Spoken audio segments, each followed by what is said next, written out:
Okay, everyone, this is episode 2 of season 2, and I'm here with the indomitable talent, genius, literature icon, New York's best-selling author multiple times, Miss Terry McMillan. Thank you so much for being with us today. How are you doing today from LA, right? Good morning. Yes, I'm doing okay. I'm doing okay. Amazing stuff. Well, I want to just jump straight in. Pardon me, I'm having my allergies, guys. You know how I get down. 1 second. There we go. I think I don't know if I should take my glasses off since I'm not going to be reading anything. I think, you know what? If I wasn't reading anything, they'd be gone too. So please feel free to Let me just see. take them off. Yes. I don't know if I look weird. No, you're actually smizing right now, to be fair, Terry. I can't see. Oh, But okay. no worries at all. Well, thank you so much, like I mentioned earlier, for your time. This is literally just a conversation. My audience were just really relaxed and everything like that. But you're such an icon, like I mentioned just before we started recording. Not only in America amongst African Americans, but literally the diaspora. I'm a British Nigerian. I grew up in London. Oh, Yeah, my British parents. Nigerian. I love it. Yeah, I am born and raised in London, but my parents came over here Our in Niger the 20s. Your Yeah, parents are Nigerian. yes, they are. Absolutely. And I am technically as well. Nigerian, a Absolutely. British Nigerian. Yeah. Absolutely. I was born and raised here, but that's my ancestry. I'm very proud of my roots. I But hope so. absolutely, absolutely. Trust me, my middle name is Njideka. Oh, what does it mean? Oh, it means this one is like precious to me. Okay. Yeah, it's like the one I have is precious. My dad Okay. gave me that one. And then but he's Igbo, so there's two different tribes that I'm from in Nigeria. My mom's Calabar, from Akwa Ibom State, and then my dad's Igbo. So they're from like different tribes. So my Calabar name is Ima, which means love. That was given to me by my mom's mom, my grandma. And my dad gave me Njideka. So Erica Njideka Ima James. That's my Oh, that's a beautiful. oh, Oh, so you spell it, you have to spell it a lot, huh? I do, I do. So Oh, sometimes I yes. just put the Erica James, but it's actually Erica Njideka Ima James. But yeah, I'll definitely spell it for people all the time and stuff. Is your entire family in London? No, so my mom actually has no brothers and sisters here. They're mostly in America and back in Nigeria. Yeah, so I've got cousins. Oh, I remember growing up, going to spend summers in Queens and the oh, Bronx, and I actually had 2, 3 years living in New Jersey as a child. That's actually, oh, get out of here. I swear. And yeah, so a lot of my childhood was just, in London, but also in America mostly, especially because we were much closer to like my mum's side of the family. So yeah, that's my history. And I think that's why subconsciously maybe your work and your music, because during like that 90s where I was growing up in New Jersey, partly, that's when I was really attached to like American culture and music. And I think that's why it probably is like a deep impact. Not that your stuff was all over the place and we all knew it in different parts of the world, but I think having those 3, 4 years living there at that time, I definitely caught the fever of films with central Black characters and How everything. old are you? I'm 31. Oh, I'm 71. You, you don't look it. You look Is- phenomenal. Oh, Well, you know what? That's nice of you to say, but the bottom line is this, my hair is dyed, even though it really isn't gray, just right around here. Maybe not even that much, but black don't crack, as they say. black don't crack. I mean, you look gorgeous. You look absolutely gorgeous. Thank you. And I didn't say it for that reason. I just wanted to know when you were talking about being in America and New Mhm. Jersey and all this, I'm thinking, okay, but she Yeah, lives in London, so she had to have spent time here. And yeah. I was trying to guess your age, and I was going to say about 28, Oh, that's really sweet. But yes, I'm maybe, 31. but I'm basing it on school, all of that, Absolutely. you I know. mean, it also helped that I'm really close with my mom and my sisters as well. I'm the youngest. So whatever they were reading and listening to as like a young kid, I wanted to hear and listen to. So You even were though nosy. I was very nosy, which I spun into being a podcaster and journalist, so it works out well. But I was very nosy. I was there listening to the Curious. very curious, very inquisitive, and I knew this soundtrack. I remember the first song I ever learned was "Sitting Up in My Room," and I would write out the lyrics. I got it all wrong because I was like 5, mind you, but it's just I was here singing "Why Does It Hurt So Bad?" Yeah. Like you knew. Like I knew. But that took years later. But but I love your work so much. Thank you so much. In you. In my own way, I just want to pay homage to that with this interview and to just give you your flowers. I mean, you've had flowers from here and there, but I just feel like it's important to give you that on this show. But I'm going to go straight to you because you're very, very kind to even care. You grew up in the Midwest, I believe, in Michigan. Mm-hmm. Your alma mater is University of California, right? Berkeley, yep. Yep. When did you know that I'm a writer? Did you want to do anything else when you were a kid, or did you know, okay, this is my vocation, this is my passion, and this is my calling? Oh, no. Back in those days, you didn't think like that. Okay. All I had to do, I mean, my mother had 5 kids, and she was married, and then my father passed away when he was 38. Oh. And, my mother, she was from a big family, 7 of them. And, back in those days, this is like the 50s and 60s. She just told all of us, because everybody didn't graduate from high school. Back in those days, everybody wasn't going to college. And so she told us point blank, I don't care what your cousins do. Everybody in this house is going to college. I'm not raising no dummies and no illiterates. Okay. I'm telling you that right now. Don't come in. It was 4 girls and 1 boy. And she said, you come in here with a baby, I'll snatch it out of you. Were you the middle? I'm the oldest. I'm the oldest. Wow. And so, I mean, I went to college. I was the first one. I graduated from high, went to college, and everybody in my family actually went to college. 2 didn't graduate. My brother didn't graduate from college, but we all graduated from high school.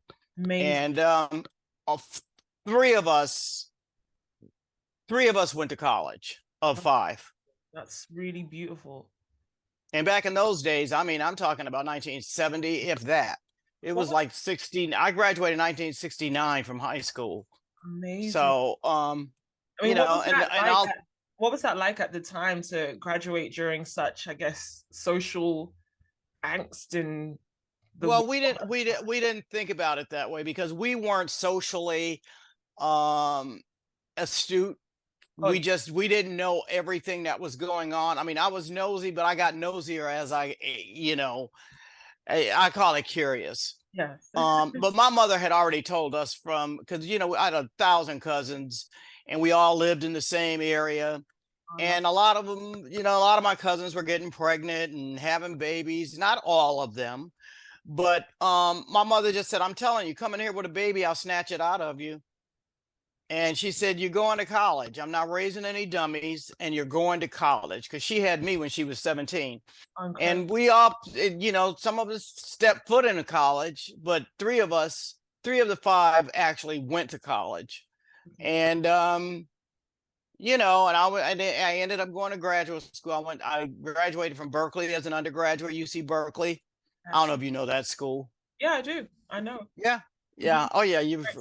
And then I went to Columbia Graduate School in film, and I only lasted a year because I didn't like it, and I dropped out. I think I dropped out. Yeah. But and then I ended. Pardon? So it all worked out phenomenally well. It all worked out. Yeah. And so, you wrote your first book, Mama. What were those early stages of putting the book together? I mean, like you mentioned, you've always had this passion for like writing. Did you find the process, like what was your process then? Does it differ to now? I mean, do words just flow and come easy to you? Like what's your process of actually getting an idea and knowing that it's going to go? Well, back then, I mean, I wasn't thinking one day I'm going to be a writer. Okay. Or I didn't have the passion. back then, except what I used to Honest. do. Pardon? So that's a very honest point. People think that all writers, we just have this excitement, but it's actually quite like a process to get there sometimes. Well, what I did was I moved. I live in Pasadena now, and if you can see these beautiful trees out here, but where I went, I ended up moving to Los Angeles. Pasadena is only 10 minutes, 15 minutes from LA proper, Okay. Los Angeles proper, and so I went to junior college there. Wow. And there I actually started writing poetry. Don't ask me how. I don't even know. Instinctive. But to this day, and I've lived here in Southern California for 8 years, Oh, but I've never been to LACC since I've been here. okay. Never been by there, and plus they redid it. But at any rate, that's where I started writing poetry. I didn't know what I was doing. I had no idea, Wow. and that's sort of how it started. And then I found out I could lie. The imagination. Yeah, well, I mean, I just thought, I mean, I think I took a short story writing. I took a class, and I was writing a short story, but I didn't realize I was writing a short story. Okay. And that's sort of how it started. And I realized that you could tell the truth by lying, Yeah. and it was refreshing. Mhm. And I realized that I could capture not so much my feelings, but it was my observations of what I thought other people were feeling and thinking, Absolutely. and it was very gratifying. And that's how it started. And I also wrote some terrible poetry. Well, I mean, it reminds me of that quote from like, because I love songwriting as well. Ed Sheeran, he mentioned that thing about, I don't know if you've heard it, but on his documentary recently, I've just finished watching it. That's why it's in I my. love Ed Sheeran. Yes, I do. I've seen him I perform. love Ed Sheeran. Yeah, he's a really great songwriter, and He sure is. he mentioned like just looking at songwriting and writing in general as like a faucet. As sometimes if it has like a dirty pipe, the first 5 minutes is just like brown water. But if you stick through the course, you might start getting the clean water. And to him, the brown water are all the thousands of bad songs that he wrote. And when the clean water starts coming through, it's all like Castle on the Hill and Shape of You. And that's what really helped me, I guess, with my writing in terms of writing past that kind of awkward phase. So it's amazing that you said that it didn't always come easily, but essentially, we would all, the world will see how incredible what you did. Well, I'll put it this way. I'll put it this way. I think the beauty of writing is when you don't aspire Mm, to do it. It's something that it's almost organic, and you almost can't help it. You can't plan it. And that's what I find with a lot of young people who try too hard. mm, And I don't want to say they take themselves too seriously, but now times have changed from when I was younger, and we didn't know, I didn't have any role models, quote unquote. And the thought of one day making your living as a writer, nothing like that it didn't cross any of our minds, none. And that's why I ended up. But I used to write. I started out writing a lot of poetry, and then I took a couple of essay classes, English classes, where I had to write essays and stuff. And then the next thing I knew, I found out I could just make stuff up, and the professor wouldn't even know it. So I just lied, and then that's how I think I ended up. And then I mean, there are a lot of things. One of the things that we do as writers is we don't so much strive for perfection, but we have a problem with imperfection mhm, of all kinds. Like how we live, what we do, how we treat each other, how we love. mhm, And suffering and hurt and all that stuff. And it's like you want things to be good. You want to be happy. You want us to be happy. You want us to be strong. And so as a result, my only outlet was a typewriter. mm. And that's how this whole thing started. I think that's how it starts for a lot of us. A lot of young people nowadays, though, they have aspirations to be writers. And I don't see anything really wrong with that, but I think it should just be a lot more organic and come more from here as opposed to here. Absolutely. Um, Or regarding trends. Say that again. And I said as opposed to following a trend. Well, I don't know about trends in terms of writing. All I know is that, and plus, you know, like I said, I'm 71 years old, so I've been out here a long time, and I think a lot of young people now, they see the possibilities. Their vision is bigger, and they know that what they feel and think matters. Back in those days, I wasn't thinking like that. It was like therapy for me. I could get rid of anger, and I was nosy and curiosity, and you know, I could fix things with a typewriter, you know, and not only that, but I was just nosy. I didn't understand, why do we do this to each other? Why do we hurt each other? Why can't we be better? You know, I just didn't understand it. And that's what writing to me was always, it wasn't therapy. It was an inquisition. You know, I was trying, pardon? You're asking questions as opposed to telling people how to feel. Well, no, I wasn't asking, I was inquiring.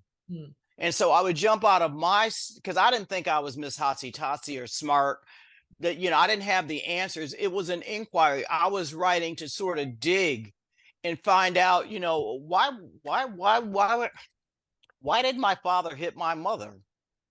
She didn't do anything to him. And there were all kinds of inquiries. I just happened to pick that one off the top because I was young. And back in those days, I mean, domestic violence was like normal. You'd see somebody's aunt or whatever, and you know, your uncle's above his eye was cut, and you knew that they had a fight that night. And maybe my aunt won the fight, you know. But my mother raised us because she knew, and I don't know how she knew, because she had me in the 11th grade. We couldn't say ain't. There's certain words she wouldn't allow us to say. And we had to enunciate. We had to pronounce our words properly. And my cousins always said, you know, Aunt Madeline is trying to raise you guys to sound like white people. And my mother said, don't listen to the dumbasses. Don't listen to them. You know, all I know is this: you got good sense, you're gonna sound like it. No, absolutely. Okay? No, definitely. And I think that's definitely what I grew up on, a level of having to go to like university, or even if you don't, you know, make sure you find like something and just really dedicate yourself to it and be as successful as you can with it. I understand it's not everybody's truth. It was mine. I have my, you know, my degree in journalism, and I've spun it into so many other things. And even in this content creating space and presenting space, I do see how studying journalism has given me a kind of upper hand in terms of pronunciation and research, etc. And I love what you said about generational differences of writing then and writing now. And, you know, there have been Black women identifying writers through time, you know, before you, but I definitely feel personally that you changed the game for everyone that came, whether it was subconscious or conscious. I wasn't conscious. Yeah, I feel like you definitely, just me as a separate outside person, you changed it to the point that now we do have something to aspire to, that we could say, oh, it worked. We just need to keep going with it. But like I mentioned, can I say something? Can I say one thing? Absolutely. I think, you know, the only thing that I ended up doing that, and I used to, I mean, because I taught, and I taught my students, you don't want to try to mimic anybody else. What you want is to find your own voice. And that's what's important. And a lot of people, even to this day, I mean, yeah, it's a lot easier because people are braver and they know that who they are and how they see things and what they feel is valid. So they don't have to pretend, they don't have to try to imitate anybody else. And I've told my students over the years, don't try to imitate. There's one Terry McMillan, that's enough, okay? You don't have to try to write like me. I don't even know how I write like me. All I know is I found my voice when I was younger. I didn't even know. When my professor told me you got a great voice, and I was like, people always used to say I had a deep voice, and that's what I thought he was talking about, because my speaking voice was deep. And then he said, no, not that. And that's when he explained it to me. And that's how I found out. And and I learned, I taught my students that. I mean, I don't teach now, but how to find their voice. And it's like write without thinking. I mean, as a writer, I'm taking that right now, right now. But yes, definitely, it's about finding your tone and why you're iconic and why we have these legends. It's because it inspires us to not mimic, but to find our own voice, and it empowers us to do that. So, do you see? I mean, when you're looking at the world, when you kind of like in the first half of your career to like now, when you're seeing like even in TV, writers such as Issa Rae prosper and Quinta Brunson prosper, etc. Do you, or even, with just like even Sex and the City, something that's quite a separate kind of body. When I think about Waiting to Exhale, and to my audience, you can see I've got on my Waiting to Exhale shirt. It's one of my favorite movies, books of all time.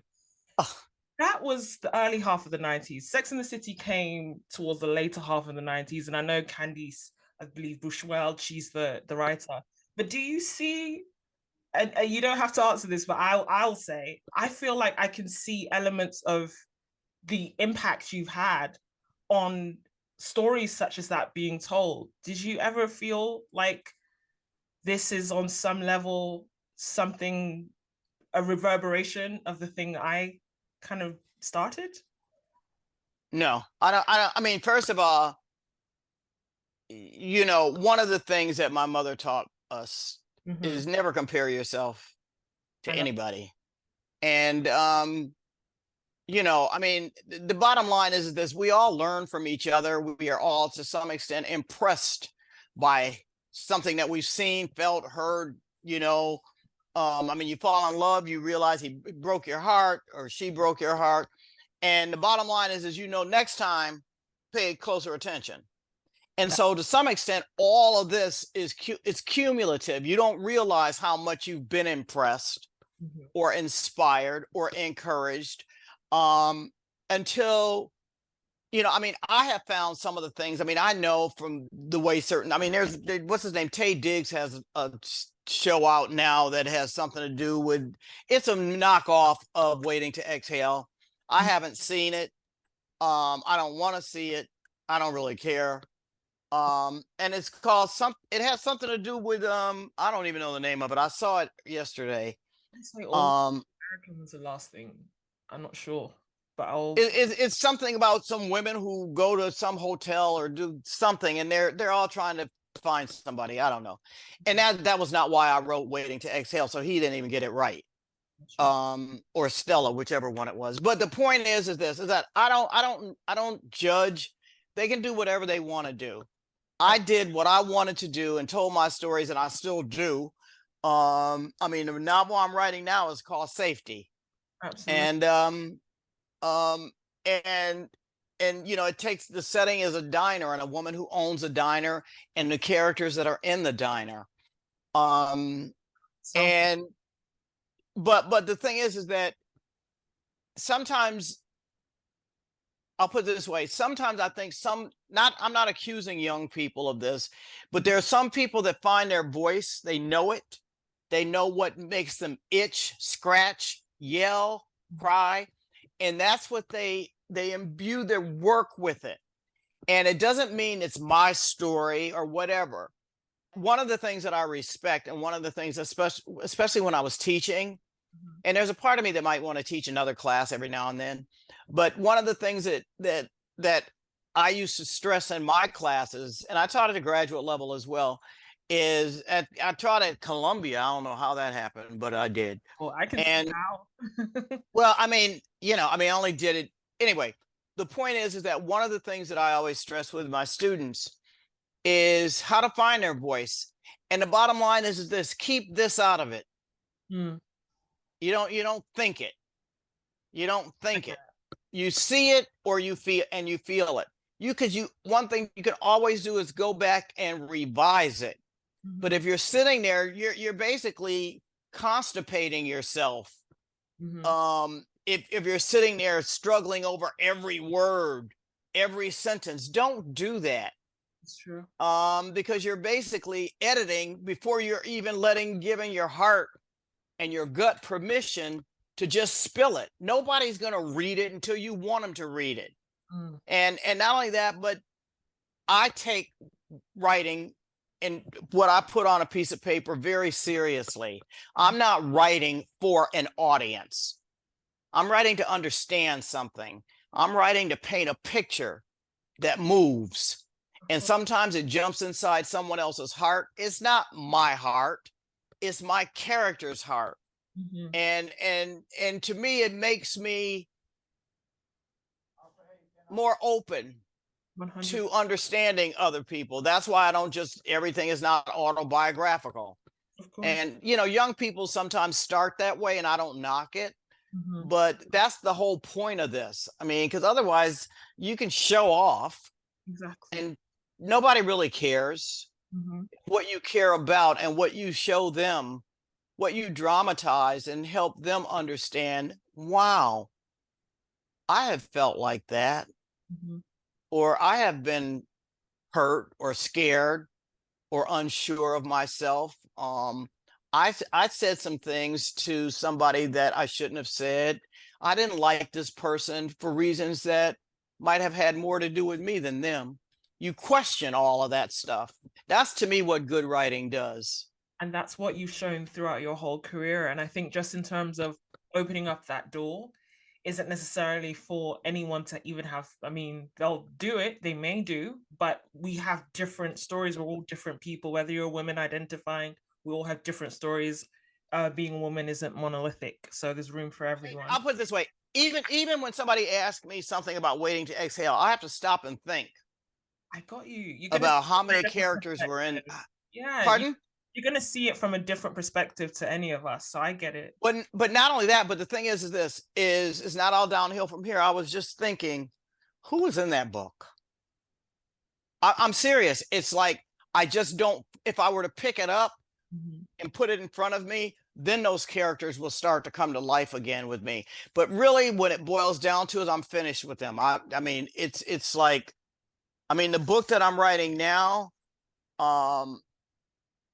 you know, I love these people, and it's these characters that I love that. work in a diner. Yeah.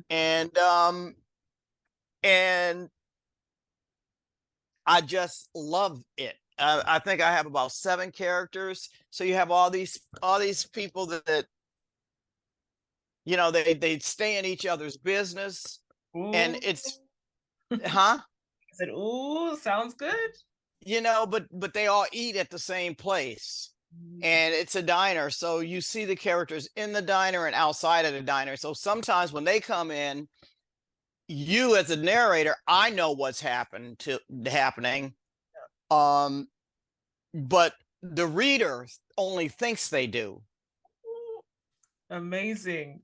Oh, I can't wait to read it. I can't wait to read Well, it. I mean, I made it sound more interesting than it might be, but that's why it's called it. I mean, I have right here. I can't wait to read it. Oh, look at that. This is history, ladies. 400 and I write on both sides of the page. 400. That's one version. And then here was the original. Ooh. This is a second draft. Look at all that production and effort. And oh no, that's something different. But the bottom line is that it's in my first chapter, and this one is called Gumbo Friday. Oh, you eat gumbo?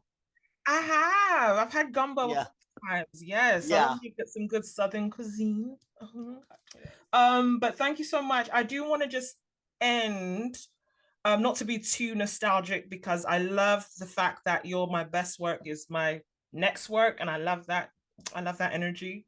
But you know, I do have to just talk about the impact that you've made just over time. I'm sure there's a million things I'm like not mentioning, but I know that with Waiting to Exhale in particular, that was Forest Whitaker's first directorial debut. Were you confident that he would be able to execute the way he did? And also, how did the soundtrack with Babyface even come involved with that? So those are two different questions, but I'm so curious to hear your First of all, he did a great job. incredible job. He did a great job, especially because I think that was his first film. Mm-hmm. And you know, Forrest is a genius anyway. Mm-hmm. And his primary concern is our humanity, and you know, how we treat each other, how we love each other, how we hurt each other. We both have the same. That's one of the reasons why we do what we do, you know, because I mean, I write about things that I want to understand and that I don't understand. And Forrest had, first of all, has a very good ear and a very good eye and a big heart. Absolutely. And one of the things that we all do what we do is because we want things to be better. We want all of us to be happy. We want us to be fair. Mm-hmm. We want us to be kind. We want us to be loving, understanding, empathetic, all of that. And the bottom line is, so much of what we see is not like that. Mm-hmm. And so as artists, musicians, painters, all of it, we are striving to find perfection. Mm-hmm. And it doesn't mean that you write a book and it's and you captured it. It doesn't mean that. It's the struggle to be better, to be more humane, to be kinder, all of that. And that's all this is about, you know. That's all it is so that we empathize more with each other and be the best human being that we can be. And you've contributed to that with that and everything else you've done. You know, like many of us around 2012, we were all kind of, as fans, anticipating and waiting to exhale two, potentially. Obviously, my favorite singer of all time, unfortunately, passed, Whitney Houston. RIP to the Queen. Mm-hmm. I'm sure it was amazing to just be around her. Could you even foresee, and if you can't, and we don't even need it having another life as like a series of some kind? Can you foresee those characters living on in another way, in another form, or do you think I've already told the story, no waiting to exhale 2 in any kind of? I know I haven't really thought about that to some extent. It's almost like, and this is a bad analogy, but it's like marrying somebody and it was good, and then you have to get a divorce. Mm-hmm. And you know, years later you think, well, maybe it doesn't work. I mean, some people do sequels and all that, and so like that's how it is with Sex and the City, etc. Yeah, but you know, I don't think of books that way. It's a story, and there's a beginning, a middle, and an end, and you can always add to it. But there are other things in characters' lives, in people's lives, things about our humanity or lack thereof that I'm curious about. Mm-hmm. And this, and the one I'm working on now called Safety, is about people that all eat at the same diner. Mm-hmm. So you get to see them at the diner, and then you see some of them at home. And excuse me, is what they share at home that you don't see in the diner, and sometimes you do. Mm-hmm. And you get to know them. And I like the idea of being nosy. Of course. You know, and what we hide from each other, what we don't share. Mm-hmm. But as a reader, you know what's going on with every last one of these characters. Yes, we'll look out as an audience for Safety in the future, and anything else that you've got. We're just really, really big fans on the show, and just admire you and your work and your tenacity and your creativity. Just thank you so much for what you've contributed to the world. Thank you. Thank you very much for your patience, and for being curious, and for caring about what I do. I do. And what I try to do. I appreciate it. You're very, very welcome. It sincerely comes from the right place. Do you write fiction?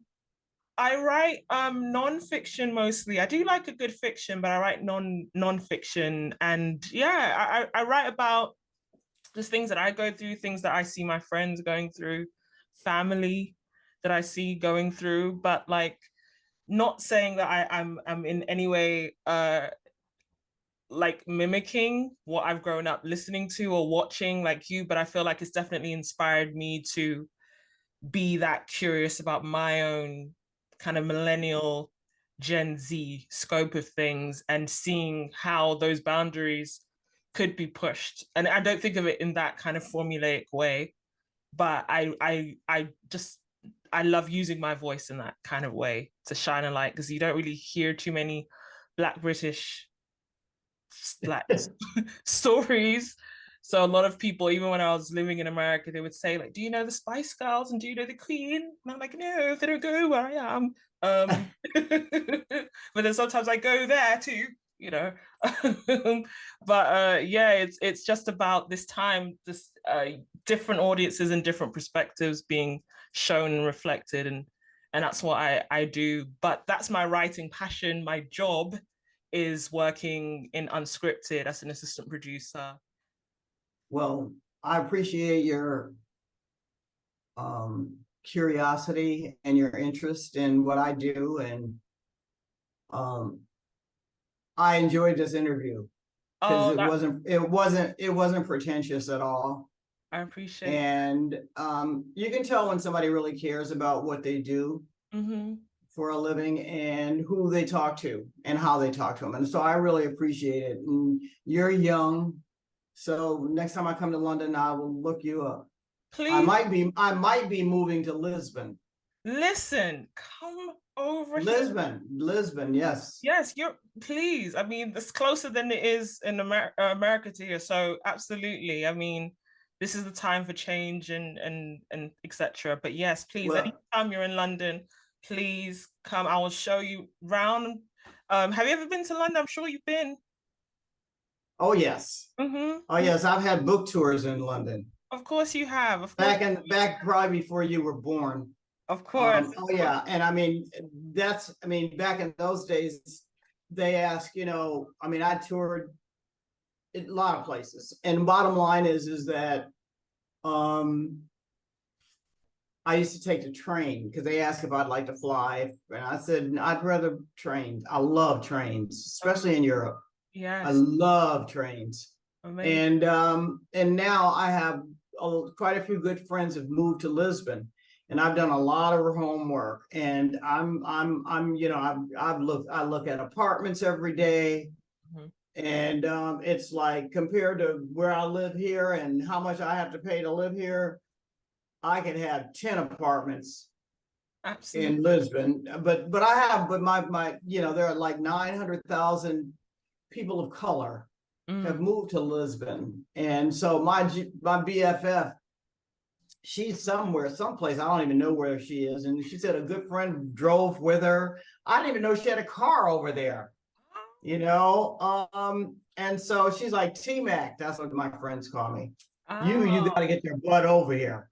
Okay. So I'm just trying to finish this book, and, I'm dealing with some legal issues that have to do with where I live. It's, I don't want to say anything negative, but there's sleaze bags, and I live in a really cool place. So once I get this stuff managed, I'm out of here.